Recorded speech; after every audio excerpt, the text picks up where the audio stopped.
Hey, thanks for tuning in. Carm Capriato, so glad you are coming to the well right here for the best aftermarket talk radio that we work hard to go beyond your expectations each and every week. Great stories that are relevant to your continued growth as a leader and aftermarket professional.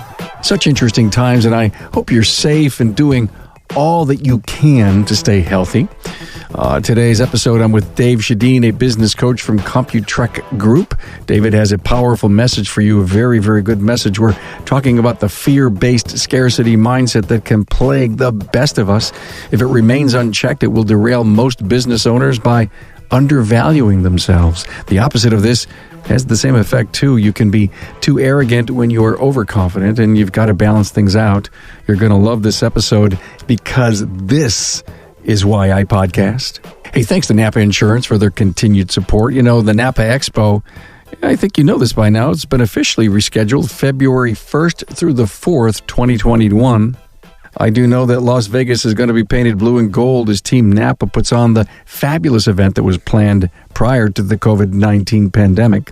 NAPA wants to thank everyone for understanding the event postponement, and they send well wishes to you and your families. Rest assured, Team NAPA is as energized and invested as ever in NAPA Expo, and we look forward to hosting you in February 2021.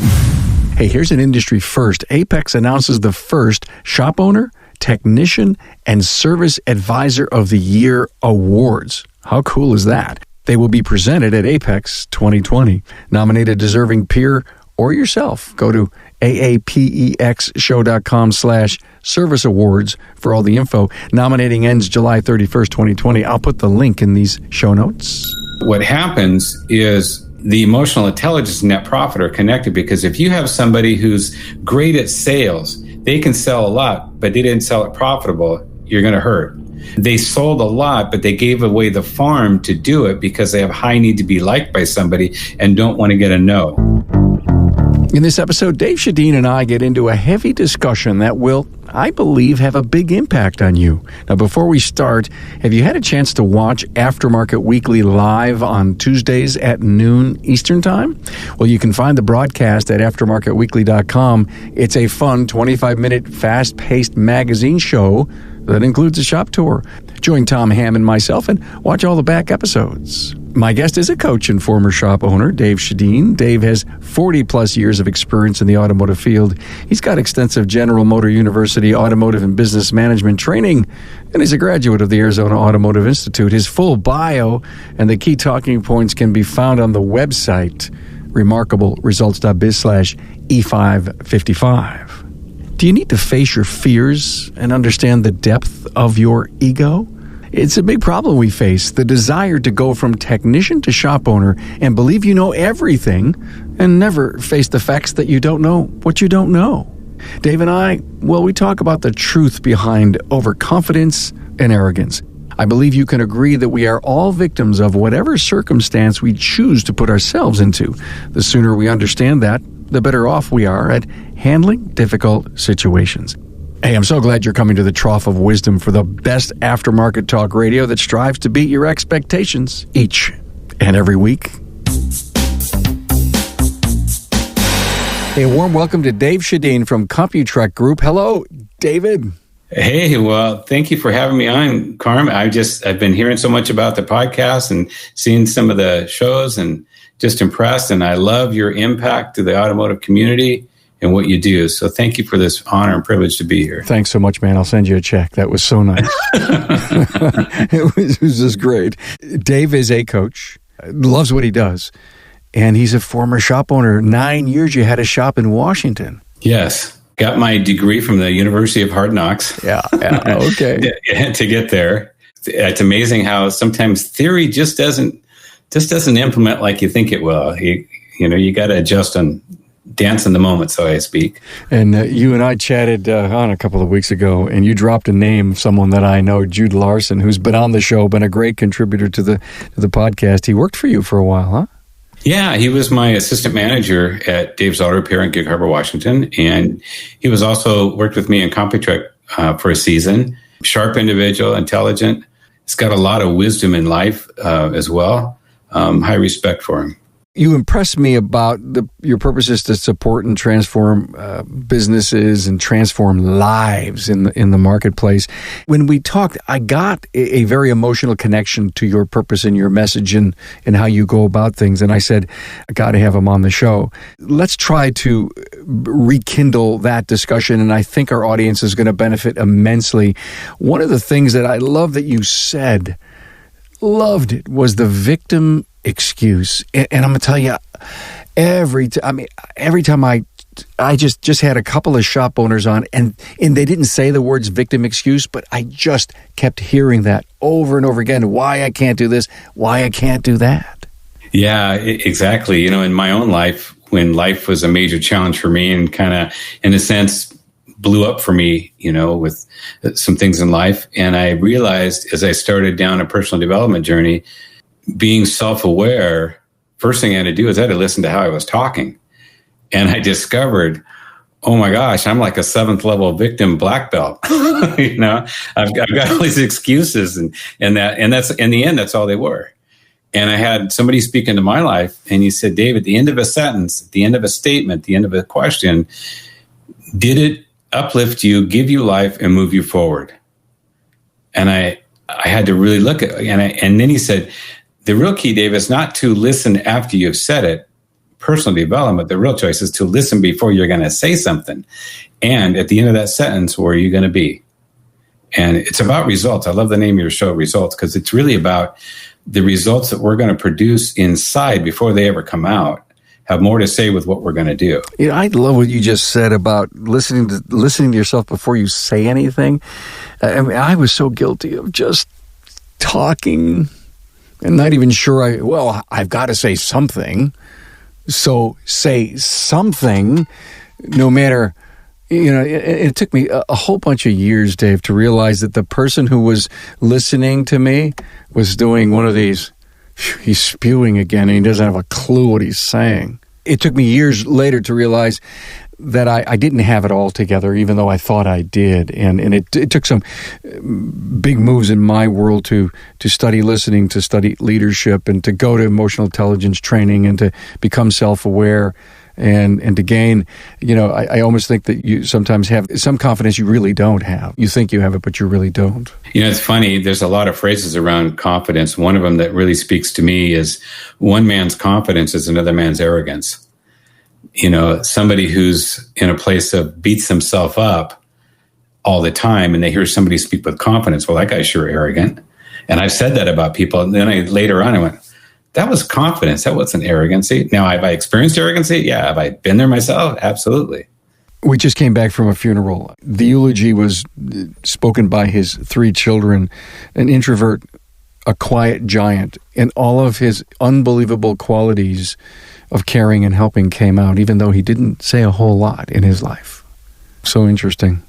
So is ego fear-based? It is. I liken fear-based to the mindset of scarcity mindset. There is a healthy fear, or I don't believe we would have been created with the ability to feel fear. The burner's hot, caution. There's a healthy fear. The edge of this cliff, it's a long way down. There's a healthy fear.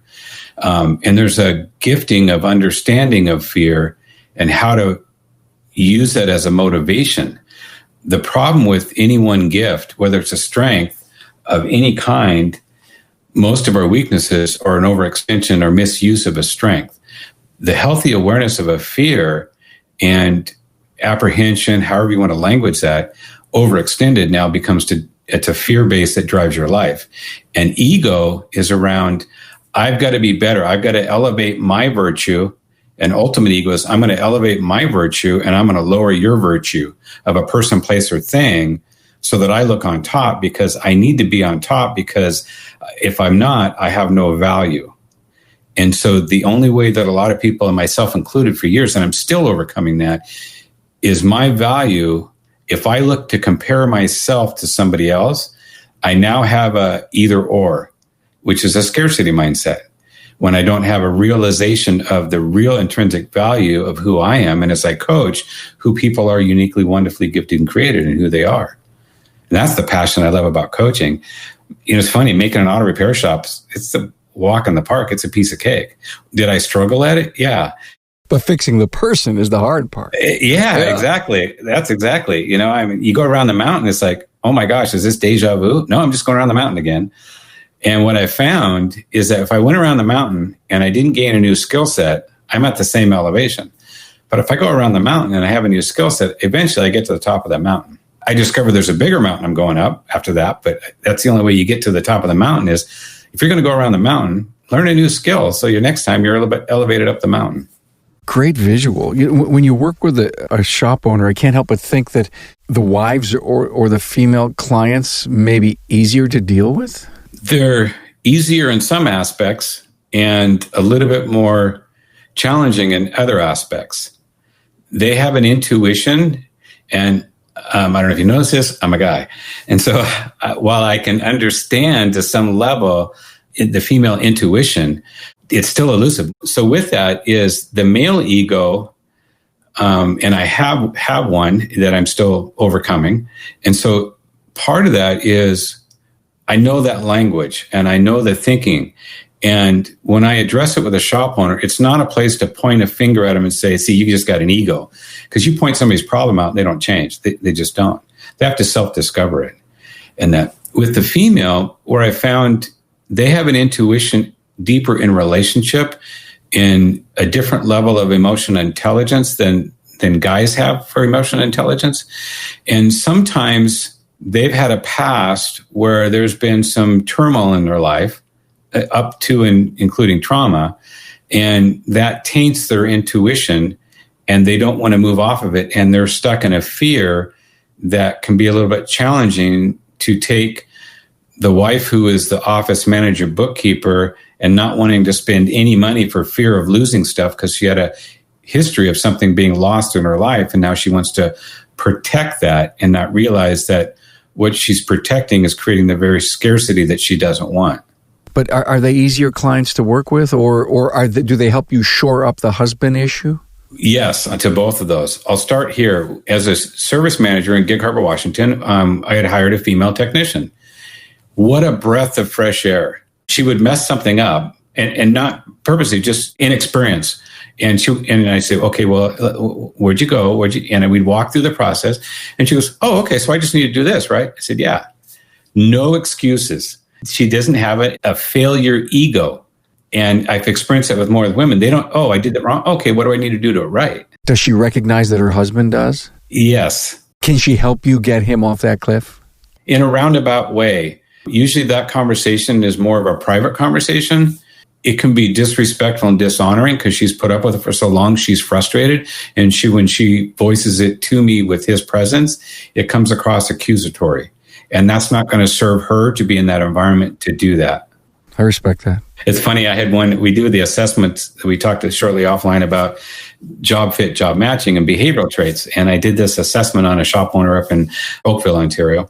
And he said, I totally disagree with this assessment. This is not me at all. Hang on a minute. I've been there exactly in that spot. So I just asked him one question. I said, so should we go have a conversation with your wife to see if that's true? And he goes, oh, okay. So let me tell the audience this really quick thing. It was almost identical to a disc test. It was called a PDP, identical. And we went into this room, and this PhD was there to go over the test with us and help us be better people that we're hiring. And we opened up the envelope, started to read, and I'm shaking my head. My elbows on the desk, my face in my hands, and I'm saying, "Oh my God, no!" And this PhD, Dr. Rosine, never forget her. She comes up, she goes, "What's wrong?" I says, "These are the things that my wife keeps saying about me all the time, and I keep telling her she's wrong." Learned an awful lot about me. You said something earlier, and I want to address it. One of the number one things when it comes to the ego is when we let go of that. And I have found in my life, and I'll verse it this way because it's a little bit more humorous. I have found that for my life to move forward in any element, whether it's in relationship, whether it's in task, whether it's in career, business, entrepreneurial, whatever it is, for me to move forward, I go on a specific diet. And it starts out tasting very bitter, but it ends very sweet. But it's a specific diet, and it's a slice every time. It's called humble pie. And when I eat humble pie, the more I eat of it, the more I move forward. And it's what I've found is that humble pie, it's a moment of surrender to the what is, my failure, my shortcomings, my inability, lackability, whatever that looked like to produce a result. And all it means is that I didn't produce a result, period. If I put anything else on that as a meaning, emotional meaning, self-worth and value, I've now created a victim story. If I just leave it at result and just say, hey, this is the result I produced. I produced A, but I want B. What do I need to do to get to B from here on out? When I surrendered to the what is, I could see the what could be. How do you eat humble pie? Sometimes your wife serves it up. Sometimes your clients and customers serve it up. Your kids. But don't you have to be willing to listen? Don't you have to be open? Don't you have to be less vulnerable? You do. And it comes down to being self-aware. It's really back to personal development. It goes back to emotional intelligence, which is maybe one of the things that we should be talking about. To the audience, I've done 3 episodes with Dan Taylor on EQ, emotional intelligence. Really, I mean, this is almost like a slice in or a book end to this episode.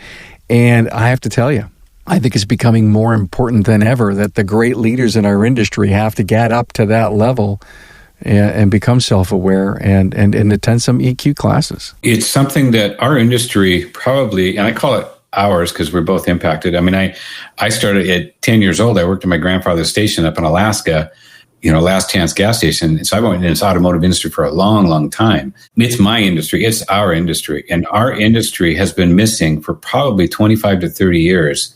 Emotional intelligence, leadership, and personal development. I'm going to suggest that it is not a secret on how to have a profitable shop. It's not a secret how to hire top performers. It's not a secret how to wild and romantic, God-centered level 10 relationship with your spouse. It's not a secret. The problem with how-tos is people don't do what they're told. I love the book by Brian Clemmer. If how-tos were enough, we would all be skinny, rich, and happy.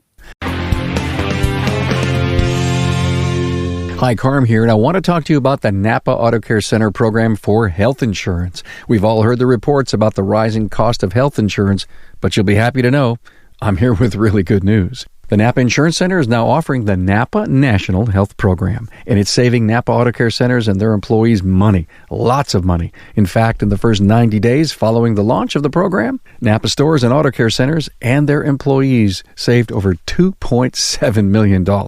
That's all thanks to the NAPA Insurance Center's partnership with United Healthcare. It gives auto care centers access to the national large group rates on medical insurance with premiums discounted up to 30%. Now, these rates are based on the collective purchasing potential of 22,500 NAPA locations, including both NAPA Auto Parts stores and NAPA Auto Care Centers. And listen to this. The news just keeps getting better. You can choose from 4 excellent United Healthcare medical plans with varying levels of coverage and deductibles to meet a range of needs. All plans are PPOs, preferred provider organizations, with comprehensive coverage. Because of the NAPA Insurance Center's partnership with AFLAC, you can have access to supplemental insurance benefits, including disability, accident, hospital, and more, all at a NAPA-only discount, up to 35%. The NAPA Benefits Center can help you with other group benefits too, including group life insurance, retirement, HSAs, and more. NAPA's National Health Benefit Program is just one of the many reasons to become part of the NAPA Auto Care family, the largest network of independent automotive repair shops in the country. Talk to your servicing NAPA store. For more detailed information about the NAPA National Health Program, visit the NAPA Benefits Center at www.napabenefitscenter.com or call the NAPA Benefits Center at 844-627-2123. We can read every how-to book in the world, but we seem to never change. Yep.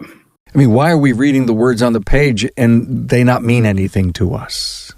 Why aren't we deciding that every 2 or 3 pages, damn it, I've got to learn something? Every 4 or 5 pages, I've got to write a note to make change. Why invest the time if you weren't going to do something? The personal development realm really comes from a place of people don't change until they see the prices they're paying don't outweigh the benefits that they're getting.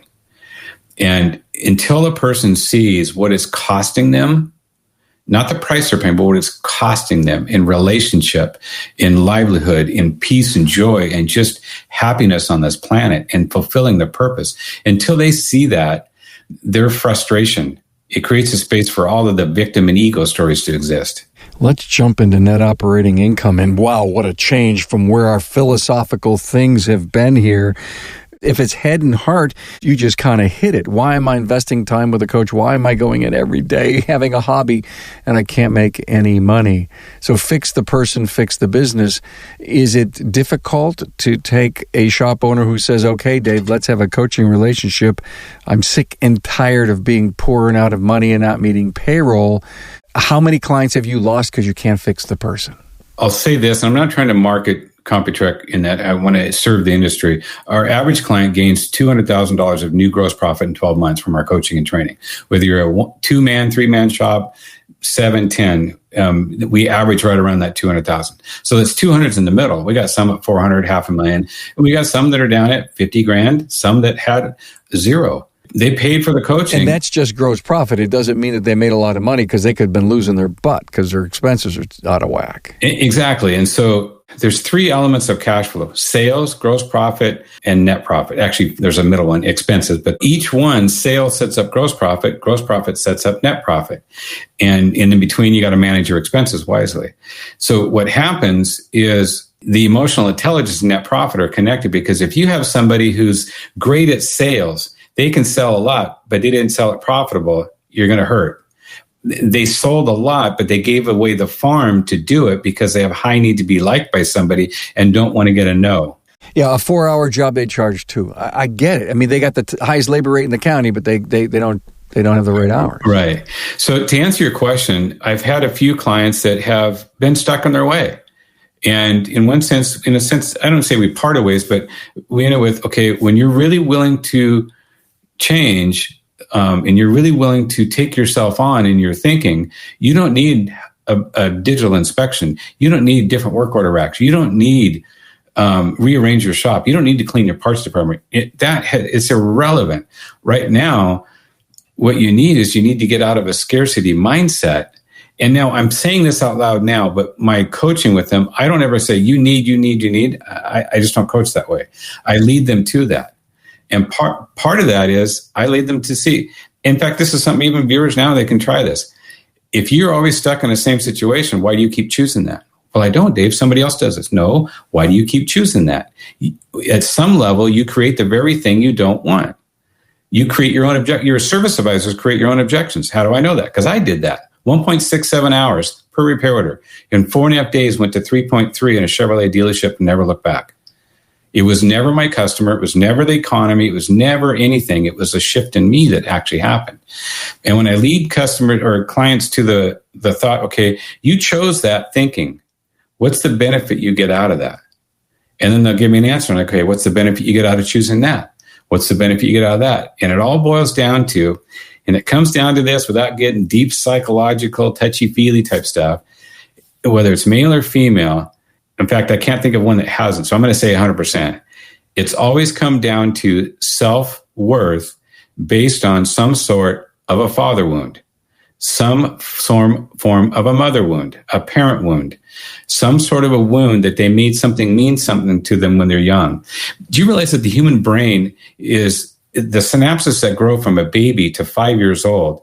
60% of the hardwired, and they're hardwired synapses in the brain, are about love, about self-acceptance, self-worth, family, communication, emotional intelligence is 60% hardwired in. By the time they're 7 or 8, 80%. By the time you're a teenager, and depending on teenager of your metabolism, it could be 12, it could be 22.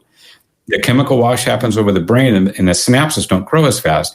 But at that point, you have 95 or more percent, depending on which study you read, you're hardwired in for your self-worth and value. And now you fast forward to my life kind of blew up when I was 50. And I was a nice guy, happy, seemingly happy, knew a lot of people by first name. But what I found is I have brokenness inside of me. And I'd already been coaching for a couple of years. And when I took care of Dave, when I took care of what was broken in me, my clients actually produced more. That's an interesting concept. When a shop owner takes himself on, his people will produce more. I've seen that over and over. It's almost documented. I can show that. Because it's about them, not you. Exactly. That's the joy of being a leader, I think. Yeah, until you change. And then when you change, you find out, oh, it was about me. I'm reading a book now called Extreme Ownership. These guys own something. I don't even know if my ego could go there. Well, I tell you, that's a great book. By the way, all the books that Dave has mentioned here, and of course, Extreme Ownership, is on the books page on my website. And you can go there and just see all the books that any guest have mentioned. And they wouldn't mention them if they hadn't read them and they weren't important to them. The father-mother wound thing, without going too deep, man, help me understand how you find that out. It used to be a struggle to get there. But as I dealt with my own wounds, as I dealt with that and went through some intensive, my first year of leadership and personal development, I put $50,000 into Dave. The next year I put $30,000. The next year I put 20. And on average, I put anywhere from $5,000 to $10,000 a year. I invest in myself. And that was off an American Express, not a quote or whatever findings that the American Express found. They did a survey. What's the most return on investment you could ever have on this planet? It's not gold, stocks, bonds, businesses, franchise. It's none of that. The best return on investment is personal development. Invest in yourself. And so when I started investing in myself, I started shifting and changing things I thought were just a phenomena in life, a reoccurrence that this is my fate. I can't tell you how much fate I self-created because of that thinking. And it came from a father wound. It came from an abandonment that I gave it a meaning that wasn't even a truth. But at 2.5, 3 years old, when your father leaves, it's like, we don't go to school for emotional intelligence at 2.5 or 3 years. Okay, if your dad leaves, don't worry, it doesn't mean what you think it's going to mean. No, it took me 50 years to figure it out. And life eventually allowed me to figure it out. And in a sense, I waited for transformation. I could have had it in my 20s, but I waited. And so I coach now on being proactive. Go after it. Play a bigger game in here. Play a bigger game in here. Before you play a bigger game out there, play a bigger game. Challenge yourself to be the best version of yourself possible, the best bankable you possible. There's no doubt that the top 5% in our industry are listening to this saying, okay, tell me something new. I get it, Dave. And every time I spend time with the top 5, 10, whatever the number is, but the great leaders of our industry that are growing, adding shops, that are speaking, that are coming on the podcast, that are becoming coaches themselves in a part-time basis for other coaching companies, they'll be the first ones to admit that they fixed themselves. They became a CEO instead of it just being a hobby to them. A couple of thoughts that went through my head as we kind of look maybe to wrap this up. Who's an ideal client for you, Dave? An ideal client is somebody who truly, truly wants more. I don't care if you're a one-man shop or if you've got 70 shops. Do you truly want more? It's easy for people to say, I want more, but do you truly want more? And so through our interview process, and we get to the point, do they really want more? And I'm refining that purpose, that more and more. I got a lot of people who put a good face on that I've met over the years who say they want more, answered all the questions right because they're really good at answering questions and making somebody happy based on their answers. And that's taking a skill set on my part. But the ideal client is somebody who wants more, somebody who is, as you said earlier, sick and tired of frustrated with their staff, with their net profit, of not having money at the end and not realizing more of who they are and their purpose and why they're even here. You and I talked an awful lot about assessments, huge in my book. We had just mentioned a few minutes ago the assessment that I took that I said, oh, this can't be me, but it was. And once I learned to accept what the assessment said, I can then build on my leadership and cover my weaknesses once I knew all of that.